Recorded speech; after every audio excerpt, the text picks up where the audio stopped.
Okay, we're on the main floor of the mineral section of the 2024 Hard Rock Summit show, and behind me is a fabulous booth put together by none other than the Collector's Edge. So we're going to jump in there, see if we can find Chris, and do a tour of everything that the Collector's Edge has brought to the show. So come on with us. Let's go take a look at fabulousness. Chris, how you doing, brother? Hey, good to see you. Fantastic to see you. First thing I want to try to get from you is give me your reaction to the brand new venue here. I love the new venue. So a lot easier to get to. You're not having to deal with downtown traffic and especially downtown parking, which went like crazy last year. It went from about like $20 to $40 in some places. Wow. Just last year. It was a mess. There's plenty of parking around here. There's not as much parking as you would hope, like right at the hotel, but like right adjacent to the hotel, there's like 3 other parking spots. Super. So there is plenty of parking, within walking distance.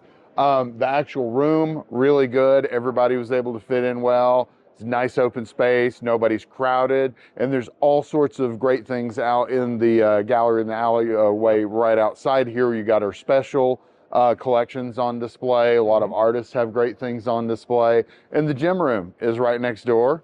Club shows right down the hall, and some really great fossils, minerals, and gemstones outside in the tents as well. So it's one of the biggest venues that you're going to find around that's just a single unit venue.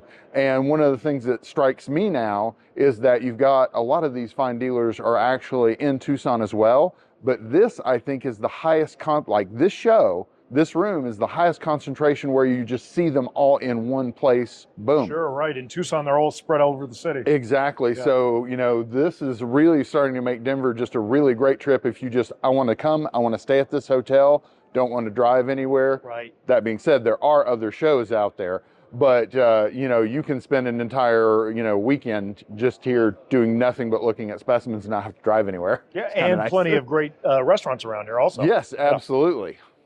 Fantastic. Well, speaking of fantastic, we are standing in front of this incredible spodumene here. Tell us what you guys have brought and what we're looking at here. So, one of the things we try to do, this is closer to one of the entrances, so we do try to put something eye-catching.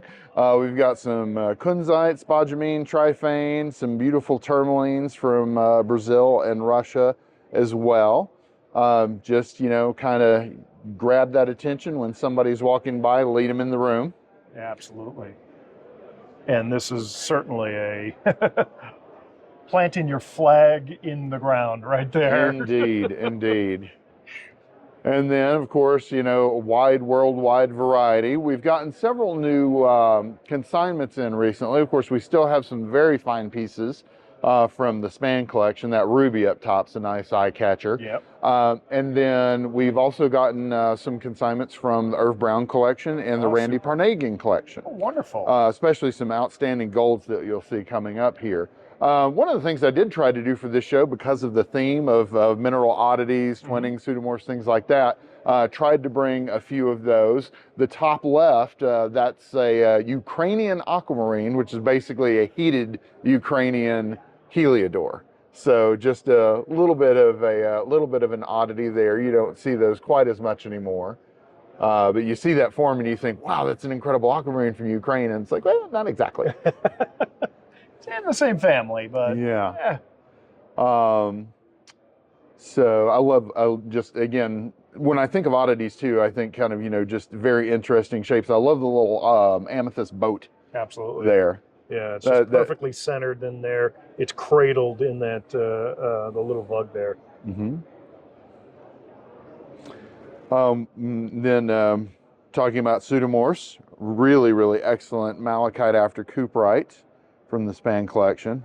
Love those. Have some of those in my collection as well. They're just really fascinating, great shapes. I know Tama got one recently, and I'm waiting to see the picture she draws from that. Yeah. That's going to be really, really cool. Superb. Then over here, actually kind of put front and center a nice historic piece. So this one is a little bit of an oddity just because the locality is Namibia. Wow. And just incredibly, incredibly gemmy heliodor from Namibia. And what's interesting about that one is it was actually found in 1910. It's in the Namibia book. with the provenance. No kidding. Yeah. So That is truly a classic. I got that one from a collector who had put together a really nice cabinet of barrels and was able to cherry pick some really interesting pieces from that. And saw the genuineness of that in the locality. I was like, really? Wow. That's a super piece. Incredible pseudomorph of copper after barite up there from Namibia as well. Let me see if we can adjust the exposure on that. Look into it. There we go. That's a neat little piece. When did that come out? Looks like that's been out for a while. Not too long ago. I want to say maybe 20 plus years ago. Okay. It was from a limited production mine. It produced like maybe about 11,000 tons of copper ore, so wasn't in production for very long. Yeah. And there was a story that I found on Mindat where there was an exploration geologist just kind of messing around the mine, and he found this little pocket and found 3 copper pseudomorphs. No. And so I'm wondering if that's one of them. The picture on Mindat is a copper after azurite, but azurite doesn't occur in the mine. Barite's the only thing that would have that crystal structure that you would find there. That's cool. It's a fun one. And again, multiple, you got the gypsum there is absolute beautiful one, and this is one of the things that just really speaks to Irv's taste. Mm-hmm. Just the way that color pops. Irv's got such an incredible eye for a great mineral. Irv his eye is fantastic. Mm-hmm. So many years he's shared his personal collection with us. Mm-hmm. Back when he was up at the Westward Look with Stu Walensky. Mm-hmm. And exceptional eye. It's kind of like if it's a Irv Brown piece, then it speaks for itself. Oh yes, absolutely. Really nice Japan Law twin there. Again, just really tried to stick with the theme this year. Put out a lot of our twin pieces. Very cool. And something a little unusual for us in the fossil category, we've got the big ammonite down there.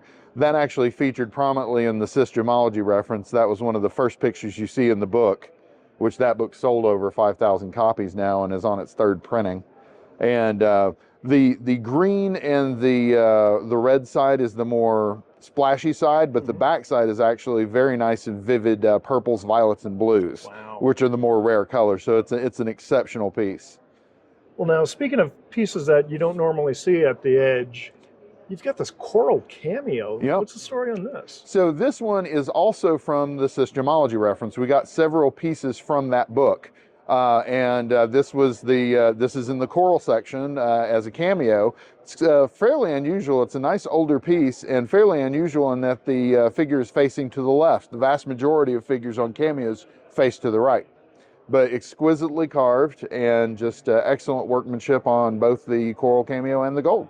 That is really cool. Mm-hmm. That's a pretty decent price you have on it too. It really is. And it's one of the things we did with the book, if you ever get a chance to peruse through it, we really tried to keep a lot of the jewelry and the mineral specimens kind of more middle of the road. Like, we wanted people to look at the book and say, oh, I could have this. Right. Not just look and say, okay, and I'm never going to, it's beautiful, but I'll never have that. And just, kind of be inspiring for people to collect and get out there and look for things for themselves. That's great, because we were talking about the Spann collection, and that very much follows the path of when they started collecting, when they saw it in the museum, were amazed by it, and then realized we can buy these through their online search, and that's what started them collecting. And that leads you to a whole world of discovery and education and camaraderie too. Absolutely. When you get to come out here to the shows, that's my favorite thing. We were very, very, very busy yesterday. I think I had breakfast at about 4 p.m. and somebody said, you must be exhausted. I mean, you got to be ready for this to be over already and go home. And it's like, all my best friends from around the world come here to see me and talk about specimens. I'm in heaven. Yeah, exactly. That's the social. This is my favorite time of the year. Yep. All right. So here we have some of the aquarium tanks here, kind of call them. The Malcan tourmaline is fairly new. The one to the left of it, this Wise Mind fluorite, is one that I'm actually quite surprised we still have, given that next Tucson's theme is the color green. Yeah. And this is one of the most vivid greens that I've seen. This green pops out so much. Yes. It's amazing. And what speaks to me about this one is, of course, I come from a gemstone background, and Right. color is king. Yep. And the way I always describe vivid to people is vivid is a saturation that you can't keep in your head.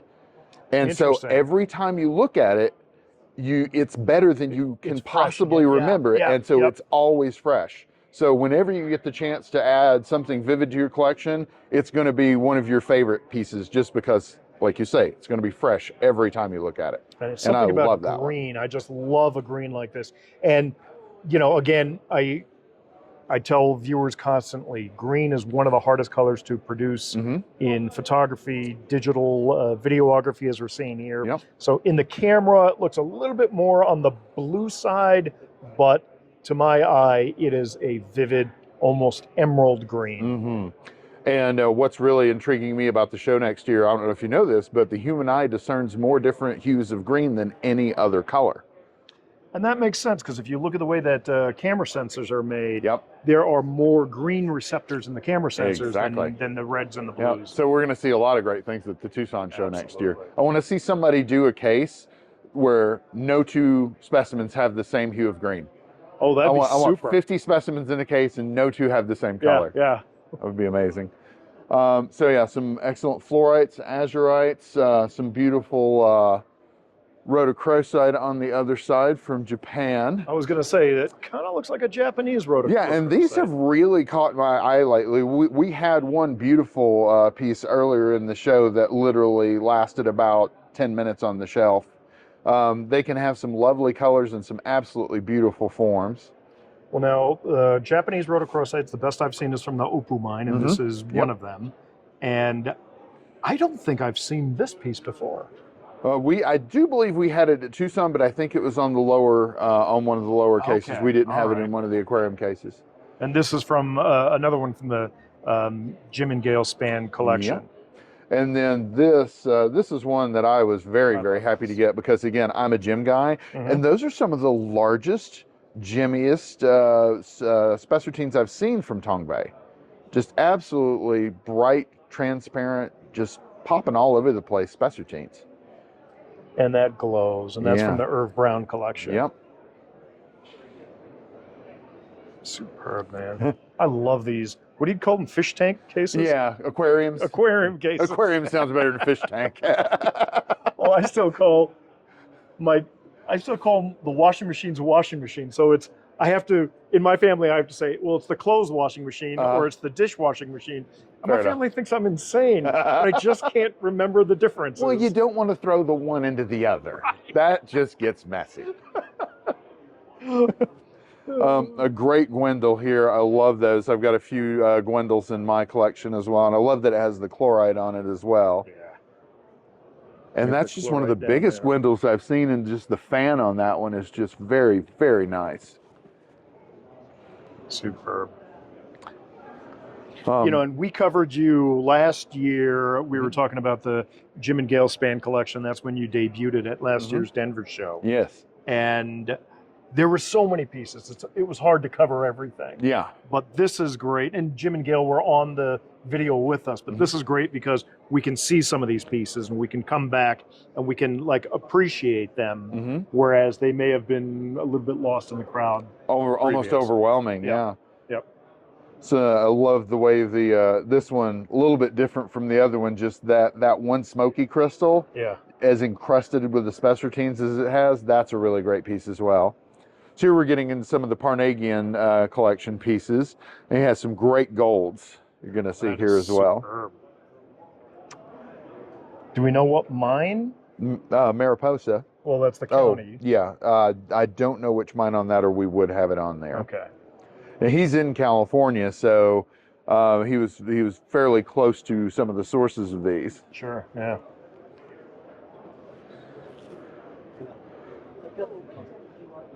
Another nice gold there, mother lode belt.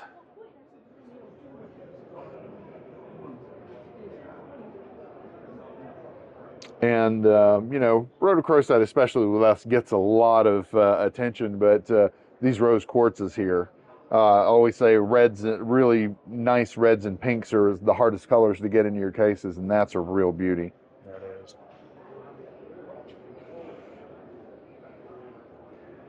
Superb. Yes. Then the next aquarium. Aquarium, not fish tank, Brian. Slash fish tank. Very nice Wolverine mine silver copper. I love the hybrids. Yeah. This is one that really got me because I like the silvers, but I've really been collecting more coppers than that. And then when I found out that these hybrids existed, I was like, oh, I really, really love the hybrids.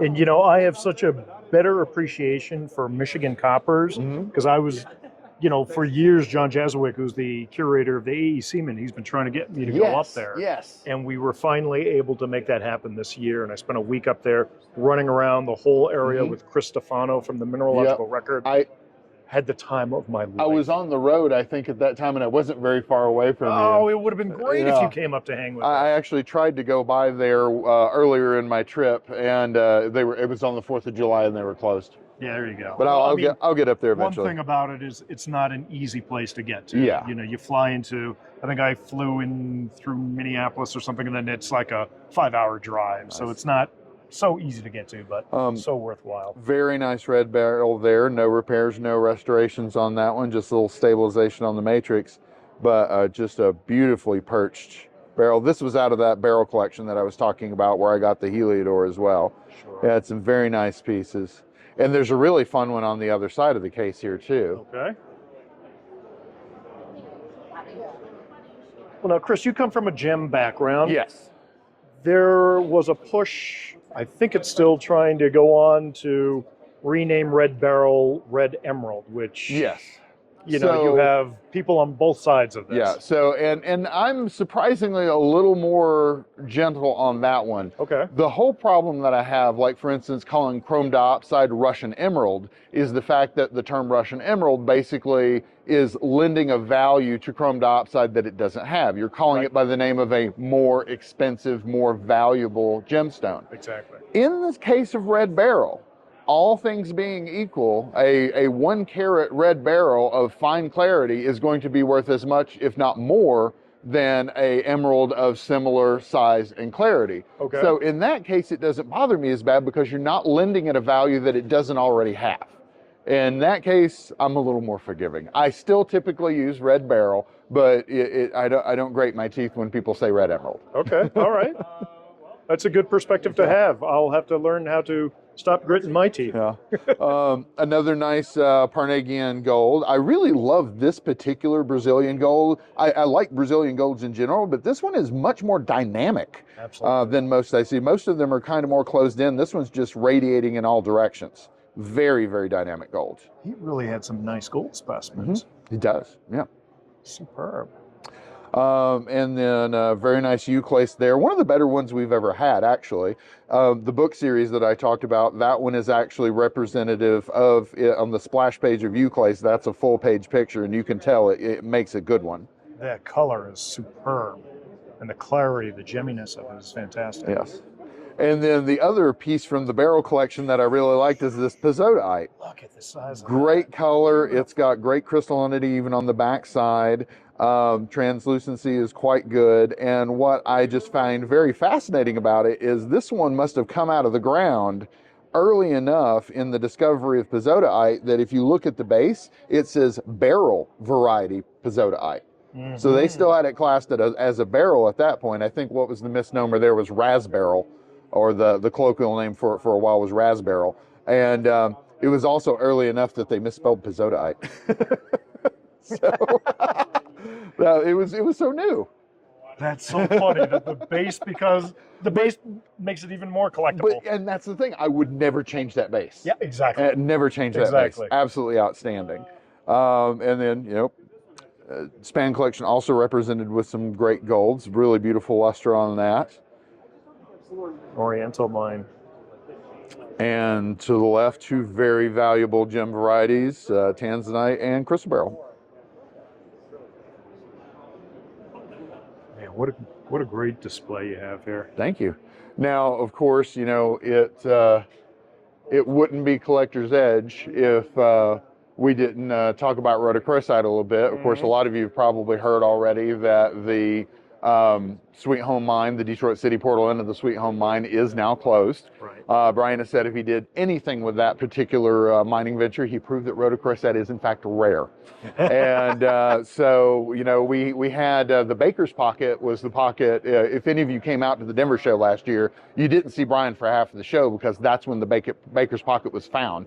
Brian put like a couple of back-to-back days in the mine himself to recover the specimens well.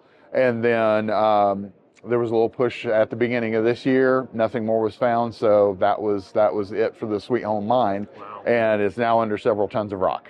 Yeah. But we do have one little last hurrah. What here an at the end of an show. era, though. Yes. And that notice was only made, I want to say, a week and a half ago. Wanted to make sure for safety's sake that the announcement wasn't made until everything was completely closed down. Nobody could get in. Don't want anybody getting hurt doing anything foolish.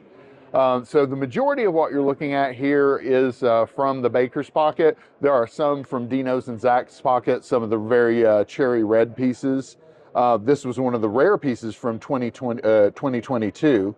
We had 3 very small pockets in 2022. I think for the whole year, there were maybe a dozen pieces found. And then the Baker's Pocket is a very interesting pocket, fairly extensive, somewhat reminiscent in form of the Hedgehog Pocket. Okay. But the color was more along the lines of Strawberry Pocket, so a little bit better color.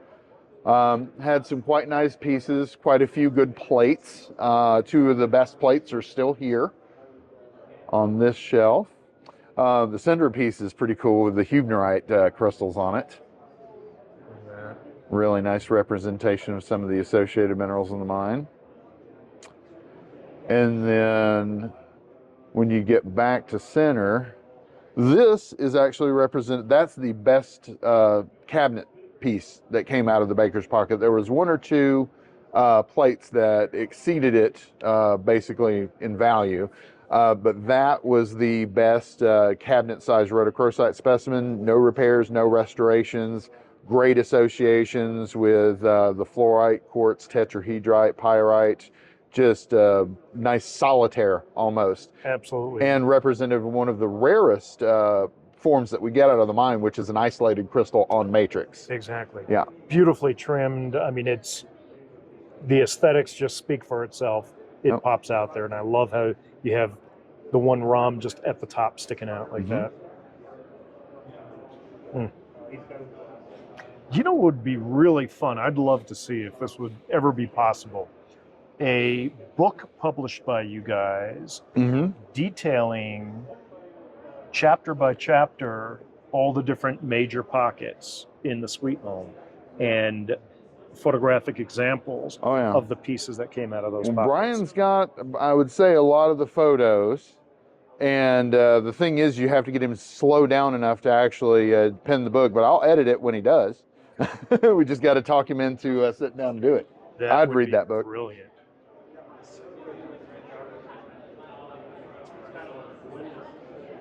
Just some beautiful red. And of course, again, this is my influence again. Something you rarely see in the Collector's Edge cases, a nice gemstone.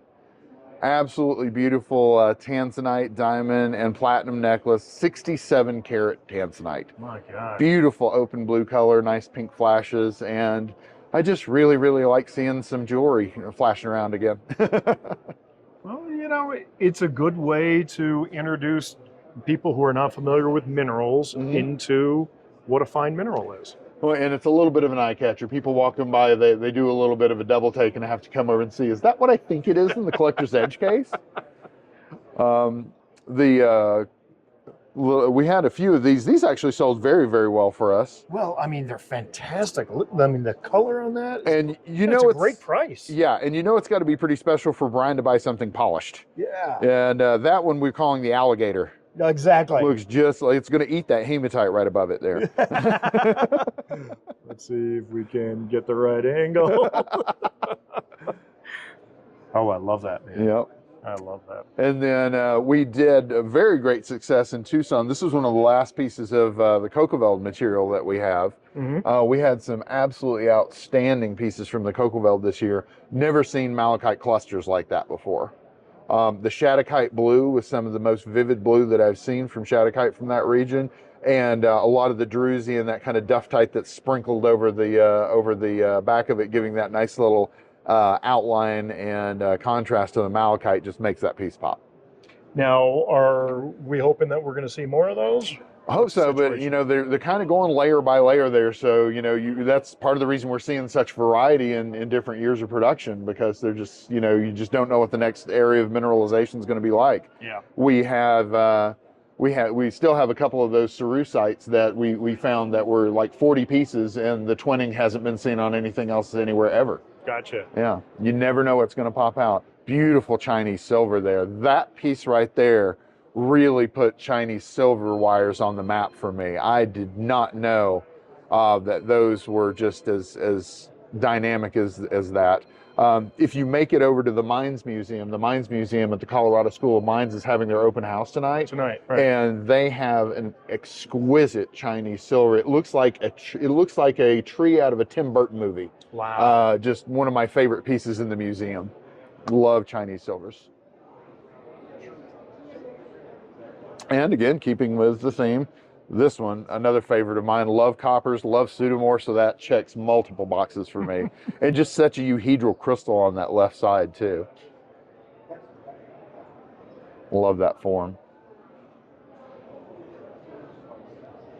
And another one of our projects, we had a lot of these at Tucson last year and a few this year. These have done very well. This has a tie that a lot of people don't know to the Sweet Home Mine. Brian is very good at mentoring other miners and collectors and folks around the world, even dealers. And this mine was tin mine, one of the first apatite areas that was found there.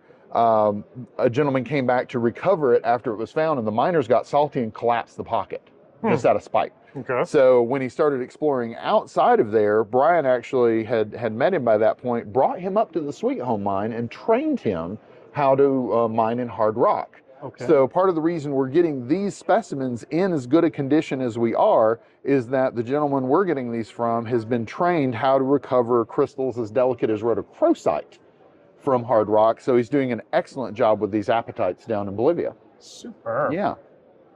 Now, one thing I always love are my yellow minerals. And we've got a really nice vertical Legrandite here, but I've got to go to this one. The Jimminess on that one.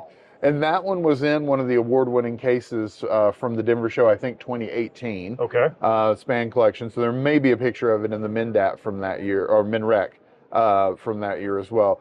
But the crystal forms on that and the transparency and the vividness of the color saturation there are just bar none top quality.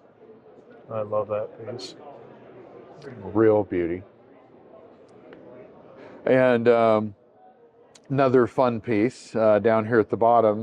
This is interesting. Yeah, this was from a previous collection I worked for, and I got a chance, they were downsizing, and I got a chance to get this.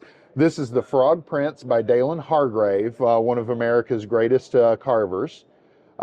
He actually was given that sunstone, the Oregon sunstone that forms the Frog Prince, by a friend to just, see what you can do with that. And it has sapphire and diamond in the crown, opal eyes, and just a beautiful frog.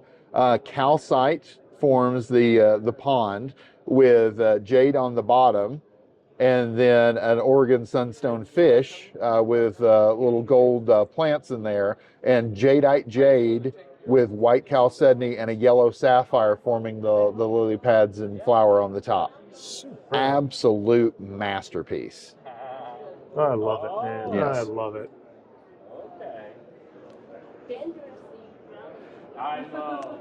And here, I don't know if you'll be able to capture it. If you look specifically at this angle, very interesting hematite here. You'll see some crazy zoning pop out of it if you get it on the right angle. Triangles will just pop out almost like the radiation symbol.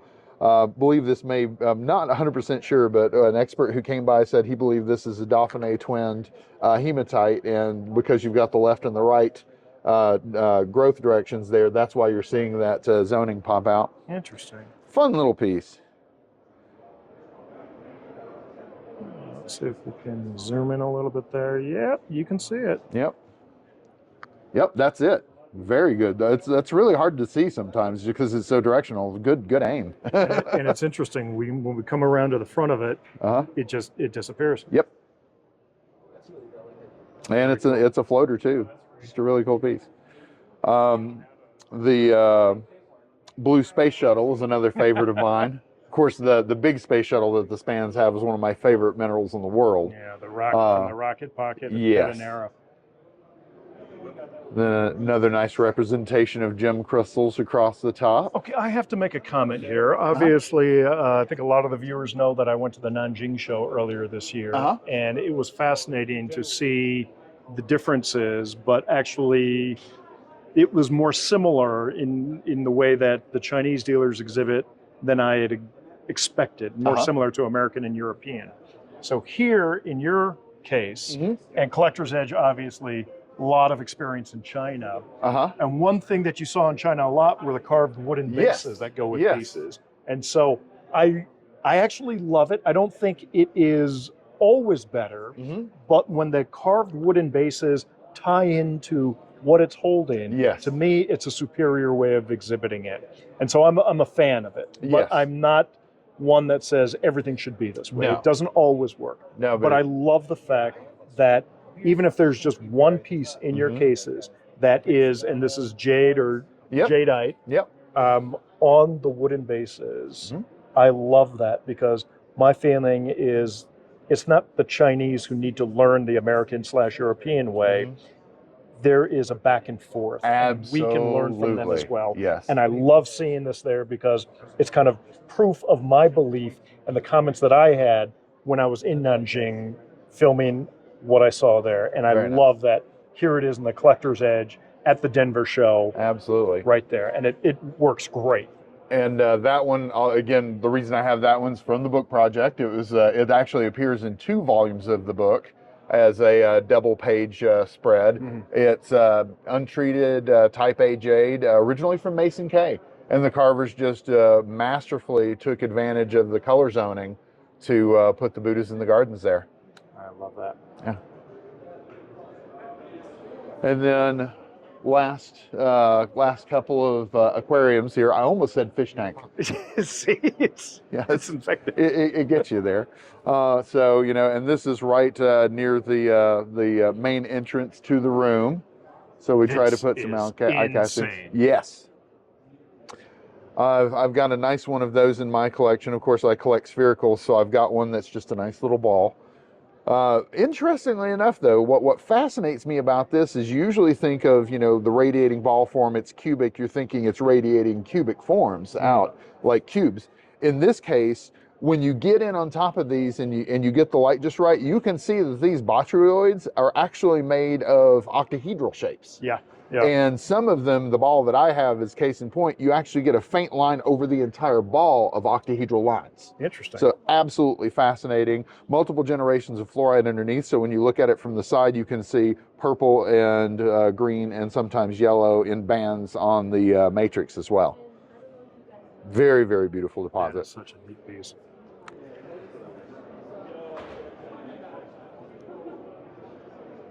Oh, and I love the Wolfie pair. Yes, that red cloud has just been a huge eye catcher for the show. That color, and that was a relatively rare color for the mine, just that really, really deep, glossy, strongly reddish orange. Very, very nice. And it pairs so perfectly with this Rowley. It absolutely does. The other piece that is one of those that this is one of my favorite pieces that we got from the Spann collection. Okay. Because this particular piece really speaks to their taste. They have a very large collection, and just interesting forms are something that is important to them in their collection. And I was honestly very, very surprised we even got this one. And I think Gail said that one went through 3 rounds of no. before she let it go, and she's not going to be upset if it comes back home. It's just like a big space jellyfish to me. Totally. Yeah. Well, I mean, there you go for persistence. Good for you. And here, what I like to call spicy mica, nice big torbanite. Very, very beautiful, vivid color there. Good thing you're not using a film camera. Yeah, right, right. And again, we just try to put some nice, big, eye-catching beauty by the entranceway. Maybe get people to slow their walk down a little bit. And an absolutely amazing round mountain gold. This is probably my favorite gold from the Parnagian collection. Okay. Absolutely outstanding.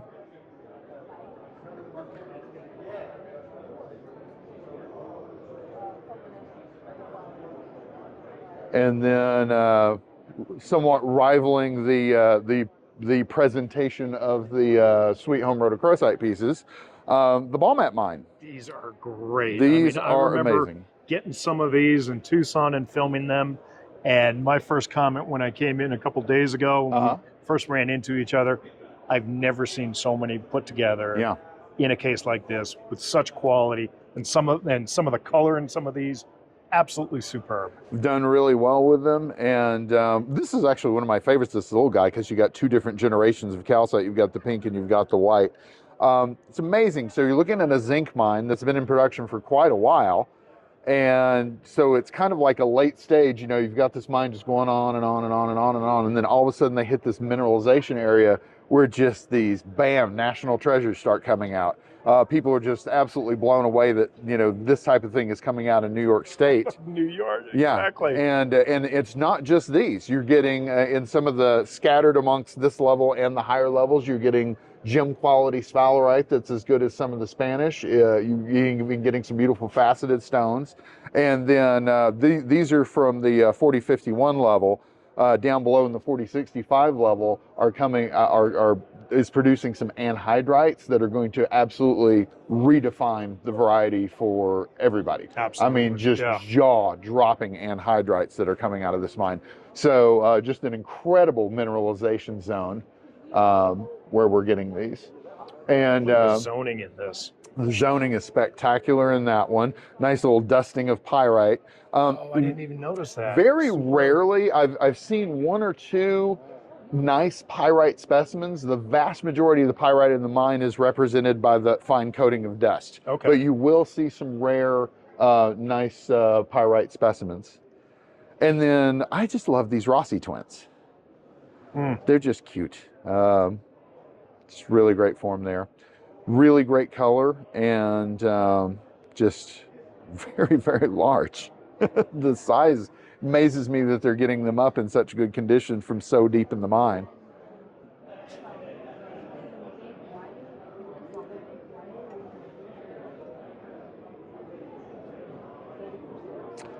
But, you know, if you're coming out to Denver, or if you haven't decided to come to Denver yet, it's Friday today. You can hop on a plane and you can be here. There's still Saturday and Sunday to go for the show. It's a great area, a great hotel, and everybody's here to show you the most beautiful things on earth. As I always say, basically the Denver show every year puts together one of the, you know, shortest lived museums and finest museums on the face of the earth, and it's here for about 4 days, and we'll put it together next year, but you have to wait then. So.